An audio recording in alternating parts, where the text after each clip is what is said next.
ପାଞ୍ଚ ମିନିଟ୍ ବିଳମ୍ବ ପାଇଁ ପୁଣି 5 ବର୍ଷ ଅପେକ୍ଷା। ମାତ୍ର 5 ମିନିଟ୍ ବିଳମ୍ବ ପାଇଁ ନାମାଙ୍କନ ଦାଖଲ କରିପାରିଲେନି ପ୍ରାର୍ଥୀ। ସେଥିପାଇଁ କୁହାଯାଏ ସମୟ ଅତି ମୂଲ୍ୟବାନ। ଏମିତି ଏକ ଘଟଣା ସାମ୍ନାକୁ ଆସିଛି ନୀଳଗିରିରୁ। ଜଣେ ଚାଷୀରୁ ରାଜନେତା ହୋଇ ନୀଳଗିରିରୁ ବିଧାୟକ ପ୍ରାର୍ଥୀ ଭାବରେ ନାମାଙ୍କନ ଭରିବାକୁ ଆସିଥିଲେ ନବଭାରତ ନିର୍ମାଣ ସେବା ପାର୍ଟିର ତ୍ରିଲୋଚନ ବିଷୋଇ। 14 ତାରିଖ ଥିଲା ନାମାଙ୍କନର ଶେଷ ଦିନ।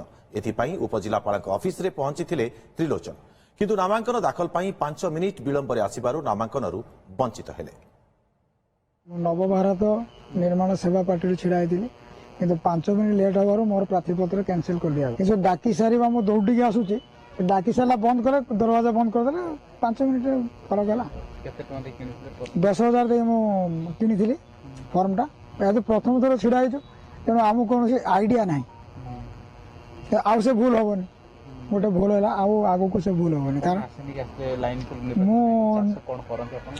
ମୁଁ ନିଜେ ଚାଷ କରେ। ମୋର ଗୋଟେ ସ୍ୱପ୍ନ ଥିଲା, ଯେଉଁ MLA ପ୍ରାର୍ଥୀ ଛିଡ଼ା ହେଉଛନ୍ତି 5 ବର୍ଷ ପାଇଁ ସେମାନେ ଭୋଟ ନେଇଗଲେ, କିନ୍ତୁ କୌଣସି ସେବା କରିବାର ନାହିଁ। ପୁଣି 5 ବର୍ଷ ପରେ ହାତ ଯୋଡ଼ିଲେ।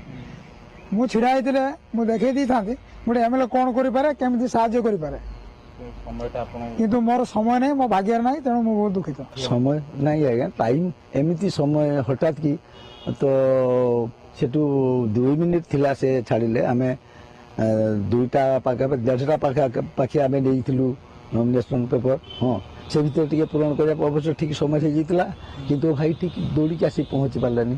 2 ମିନିଟ୍ ଲେଟ୍ ହେଇଗଲା।